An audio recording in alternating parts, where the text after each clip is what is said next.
Bonjour à tous et bienvenue sur ce GCN Show numéro 219. Aujourd'hui, sujet polémique que vous nous avez demandé en commentaire, le dopage.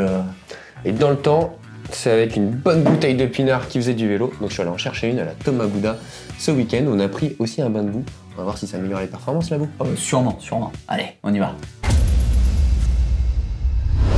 Mais avant ça, on voudrait vous présenter une nouvelle fonctionnalité offerte par YouTube. C'est l'abonnement à une chaîne, pas l'abonnement à YouTube, et donc notamment à GCN en français. Oui, vous êtes déjà beaucoup à nous suivre sur la chaîne GCN en français, plus 171 000. Et avec cet abonnement, vous proposez un peu plus. Et cet abonnement se compose en 3 niveaux. Le premier niveau, c'est le niveau musette pour 2,99 € par mois, qui vous permettra d'avoir un badge spécial, des emojis spéciaux pour vos commentaires, qui sont toujours nombreux, et aussi des codes promo pour le site internet GCN Shop pour être habillé comme nous.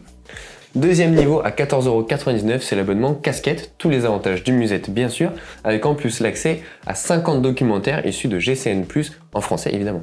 Et, oui. Et le troisième niveau, le niveau bidon, avec à 19,99 € les avantages des deux premiers, plus des réponses rapides et prioritaires sur vos commentaires, et aussi une bouteille GCN en français, une bouteille GCN offerte à la fin de l'année de votre abonnement. Bon, avec ça, on devrait être pas mal. Comme vous le savez peut-être, GCN a repris son indépendance, on n'appartient plus au groupe Discovery, et donc on cherche un moyen de financer d'autres insights comme tu peux le faire, ou d'autres contenus de qualité et qui correspondent surtout à vos attentes.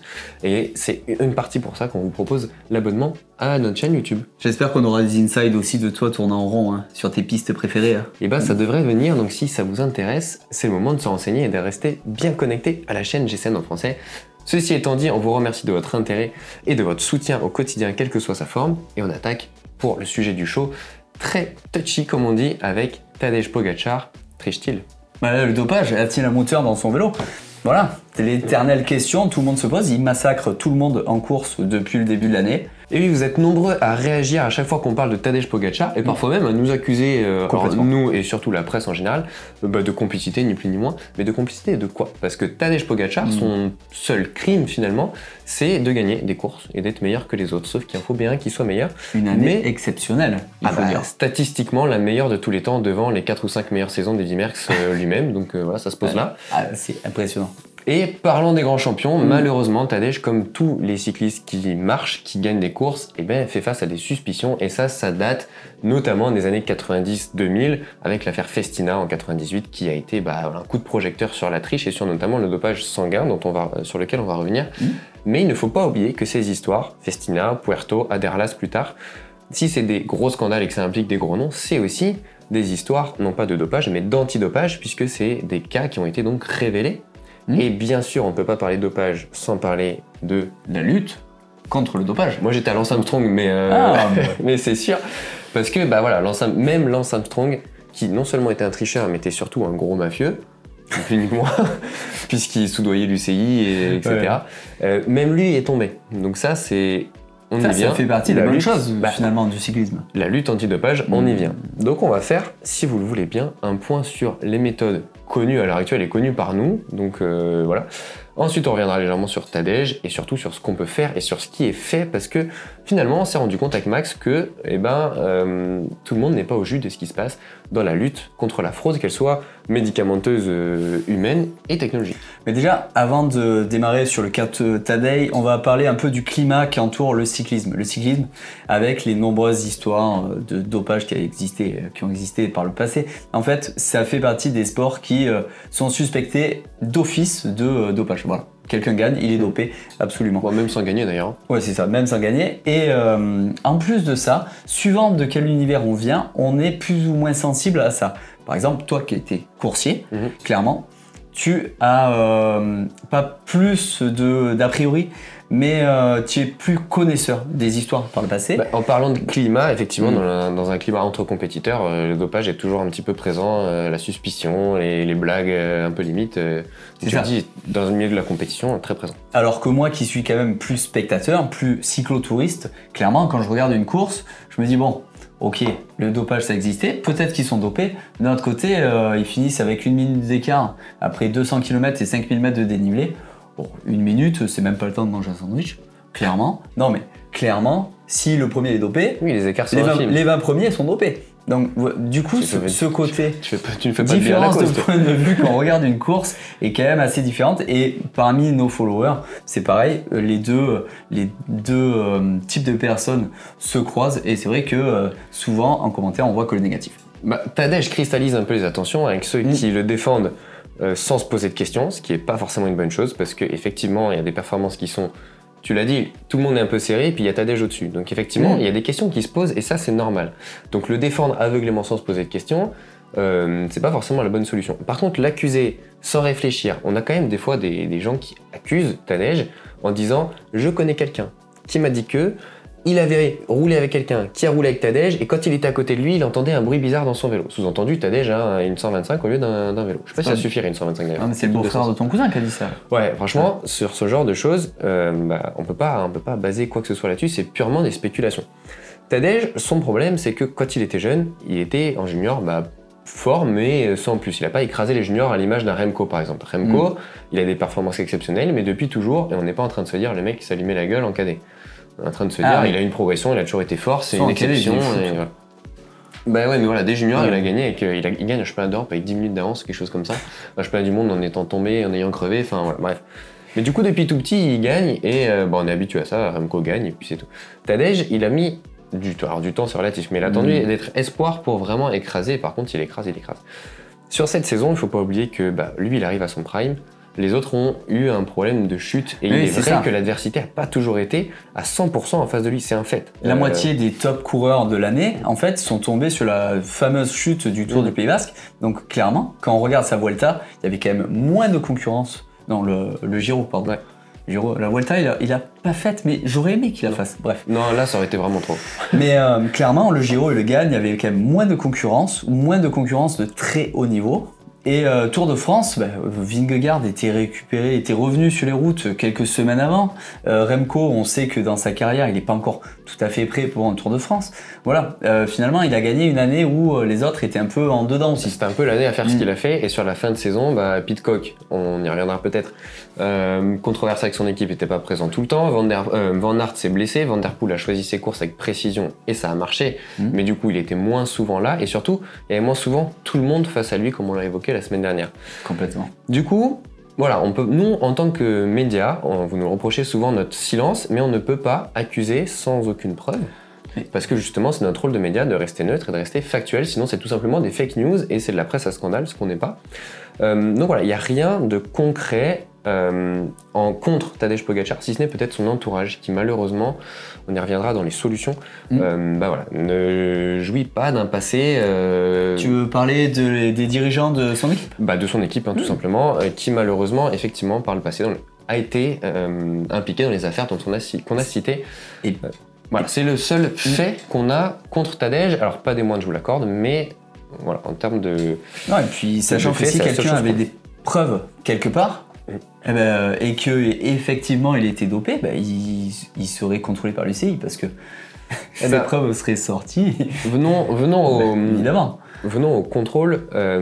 Aujourd'hui, qu'est-ce qu'il est possible de faire ? Un dopage sanguin, c'est-à-dire transfusion sanguine ou EPO exogène. Il est possible de faire un dopage hormonal, hormone de croissance, testostérone. Il est possible de faire d'augmenter sa masse musculaire en diminuant sa masse grasse avec tout ce qui est stéroïdes, corticoïdes. Ça, c'est le point de vue médicamenteux. On contrôle assez bien tout ça. Il faudrait une nouvelle molécule pour vraiment contrer ces taux, parce qu'on sait, grâce au passeport biologique, détecter des manipulations sanguines. On sait détecter le PO exogène, on sait détecter hormones de croissance, testostérone, la réglementation contre les corticoïdes et les antidouleurs. Aussi, c'est durci, et c'est durci uniquement au sein du vélo, pas tout ce qui est antidouleur, notamment tramadol, c'est que dans le vélo que c'est interdit pour l'instant. Donc, tout ça, on sait le faire. On sait aussi...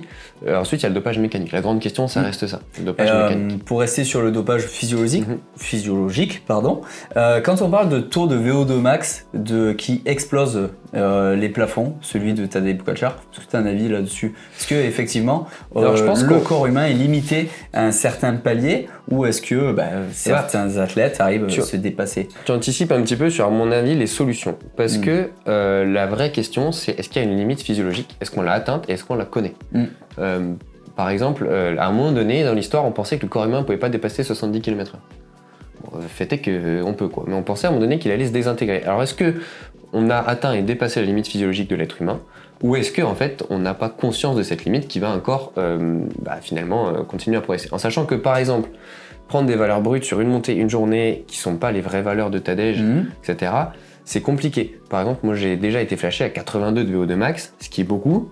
Je suis très très loin d'avoir gagné le Tour de France. T'as pris le PV? J'aurais pu. J'ai aussi dépassé le taux de 50 d'hématocrite, par exemple, j'ai toujours pas gagné le Tour de France. Donc prendre des taux isolés comme ça, c'est pas suffisant. D'où le passeport biologique qui se fait sur plusieurs contrôles, sur plusieurs années, sur plusieurs taux, etc. Ensuite, en dopage mécanique, donc fixer une limite humaine, ce serait vraiment intéressant, mais on pourrait toujours artificiellement flirter avec la limite sans jamais la dépasser. Et surtout, moi, j'ai pas la réponse de savoir si on connaît cette limite. Il faudrait que les scientifiques se mettent à la tâche pour essayer de déterminer cette limite. Et d'ailleurs, c'est à mon sens, peut-être l'argent est un problème. Si on payait les médecins dopeurs qu'on connaît aussi cher, mais pour être dans la lutte antidopage, eh ben finalement on aurait le coup d'avance au lieu d'avoir le coup de retard à se dire ah putain ils ont trouvé un truc, maintenant il faut qu'on trouve ah mince ils ont trouvé un truc, maintenant il faut qu'on trouve la solution. On serait dans ah bah ça on l'a trouvé avant eux donc on l'interdit avant même qu'ils y pensent. Mais le problème c'est que ce qui est lucratif c'est la triche et pas l'antidopage. Par exemple le budget de l'AMA, de l'Agence mondiale antidopage, c'est 46 millions de dollars. Le budget de l'International Testing Agency qui gère, l'agence indépendante qui gère les contrôles, c'est 10 millions de dollars. Donc si on additionne les deux, on n'arrive pas au budget du AE, de l'équipe. C'est-à-dire qu'une équipe de vélo a plus de budget que l'agence qui gère la lutte antidopage dans le monde. Donc le gros problème, il est là. Et la solution, ce serait de diminuer, de mettre des salary cap pour les équipes. Et que toutes les équipes, à mon sens, cotisent pour la lutte antidopage de manière indépendante. Comme la TVA, quoi. Exactement comme la TVA, comme le Sécu, comme ce que vous voulez. De façon à faire gonfler le budget de l'AMA et que si une équipe a 60 millions de budget, eh ben, elle cotise encore plus que les autres à l'antidopage. Et d'une façon ou d'une autre, ben, l'argent qu'elle pourrait potentiellement investir dans la triche, et ben, en fait, elle investit aussi dans l'anti-triche. Et est-ce que d'un autre côté, on voit que des coureurs comme Van der Poel viennent d'une famille cycliste, comme Remco aussi? Est-ce que cela peut expliquer aussi une progression dans la génération familiale, tu vois? Bah, c'est possible. Au niveau des limites physiques, justement. Bah, de toute façon, être dans un climat propice à faire du sport et à se faire du sport de haut niveau, sans parler de génétique, on peut en parler de génétique, mais sans même parler de génétique, être dans un climat propice au développement d'un sportif de haut niveau, de toute façon, ça aide. C'est évident que le milieu familial, que ce soit financier ou que ce soit tout simplement l'esprit de la famille, c'est évident que ça aide. On va passer maintenant au dopage mécanique parce que ça fait partie aussi des grosses suspections autour justement de l'ensemble des coureurs et de celui qui gagne, Tadej Pogačar. Qu'est-ce qui peut être fait sur un vélo? Si on regarde un vélo, en fait, on peut le disséquer. Et qu'est-ce qui peut être fait? On avait entendu parler de moteurs, des moteurs d'un cadre qui agirait directement sur le boîtier de pédalier, qui ferait tourner légèrement l'axe, ou même des moteurs qui seraient intégrés dans le moyeu et qui aideraient à faire avancer et tourner un peu plus vite la roue. Globalement, on sait qu'au niveau du cintre, rajouter des boutons pour actionner un moteur, ça c'est plus facile, clairement. Ensuite, sur la fourche et la roue avant, mettre un moteur dans le moyeu avant, c'est impossible. Un moyeu avant... Dans les moyeux, ça se verrait de toute façon. Ça se verrait, c'est trop petit et trop facilement détectable. À l'heure actuelle, une des solutions qui pourrait être envisagée par des équipes ou par des fins techniciens, parce que là c'est même des ingénieurs, c'est utiliser l'espace qui est vide à l'intérieur des cercles et les bras renforcés des cadres au niveau soit des bases arrière, soit de la fourche, pour y intégrer des systèmes qui permettraient, un peu comme des aimants, pour faire avancer la roue un peu plus vite. Mais ça encore, c'est détecté par le magnétomètre. Mais oui, en fait, moi le dopage mécanique, j'y crois pas. Je pense que ça a existé. En tout cas, c'est l'avis de beaucoup de personnes et c'est fort probable. Sauf que maintenant qu'on le sait, tu l'as dit, les solutions, on passe les cadres au scanner, on voit toutes les batteries. Il y a des magnétomètres, on pourrait détecter tous les aimants dans les roues et on n'a pas la place de mettre un moteur n'importe où. Alors oui, il faut pas beaucoup de watts en plus pour faire la différence. 50 ou 100 watts, ça suffirait sur 5 ou 10 minutes, mais à l'heure actuelle, je vois pas où est-ce qu'on pourrait mettre un moteur dans un vélo sans qu'il soit détecté. Il faut pas oublier que l'UCI passe avec des tablettes, certes, beaucoup de vélos, quasiment tous les vélos, y compris en amateur, mais passe aussi dans des scanners complets. Sur le Tour de France, par exemple, c'est les 4 porteurs de maillot, le vainqueur de l'étape, des coureurs tirés au sort et n'importe quel coureur qui aurait un comportement ou un changement de vélo un petit peu suspect. Les vélos sont bagués pour être référencés. Donc honnêtement, aujourd'hui, le dopage mécanique, moi j'y crois pas. Et ils sont démontés aussi de temps en temps les vélos, non? Ça honnêtement, je sais pas, mais on l'a dit, en fait, il n'y a pas besoin de le démonter parce qu'un moyeu, ça se... Bien sûr. On voit un vélo électrique, même ceux qui se veulent être discrets, ça se voit, ça se repère. Mais bien sûr, pour moi, la seule partie du vélo qui pourrait être éventuellement, qui pourrait avoir quelque chose de caché, c'est au niveau de l'axe du pédalier. C'est quelque chose qui est serti, qui est fermé, où à l'intérieur il y a un capteur de puissance.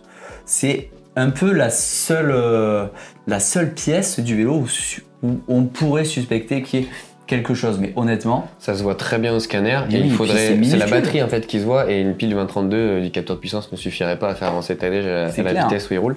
Donc pour ça me paraît compliqué. Bah, j'allais dire, dites-nous ce que vous en pensez en commentaire, avec parcimonie, en tout cas avec respect s'il vous plaît. Bien sûr. 800 commentaires sur cette vidéo. Envers Tadej et surtout envers nous, parce qu'on vous l'a dit, on est la presse, donc on ne veut pas de fake news et dire des bêtises sans avoir de preuves. Donc s'il vous plaît, un petit peu de respect, il n'y a pas d'omerta, certains d'entre vous ont parlé de fraternité entre nous et Tadej. Non, on le connaît pas. Moi j'aimerais bien, comme ça j'ai récupéré un maillot de champion du monde, tu vois. Un Colnago surtout. Ouais, le Colnago qui va avec, bien sûr. Mais puis, voilà, si on peut me filer la moitié d'un mollet, tu vois. C'est clair. Ceci étant dit, on va parler, voir ce qui a fait tourner la planète vélo à part Tadej cette semaine. Et pour commencer, on va parler de l'équipe Ineos avec Thomas Pidcock qui est un peu dans la tourmente. Il n'a pas été sélectionné pour le Tour de Lombardie. Alors il a été sorti de la sélection même. Oui, voilà. Il ne comprenait pas trop. Il y a eu un peu des échanges sur la planète vélo justement. Il a annoncé un peu partout. Ouais, c'était bizarre. On sait pas ce que va devenir Tom Pidcock pour l'année prochaine. On ne sait pas ce que va devenir Ineos surtout, parce qu'on a vu ses ingénieurs performance, notamment Dan Bigham, changer d'équipe et Johnny Walsh changer d'équipe. On voit des coureurs partir. Ils misent plutôt sur la jeunesse alors qu'ils avaient tendance à miser sur les anciens.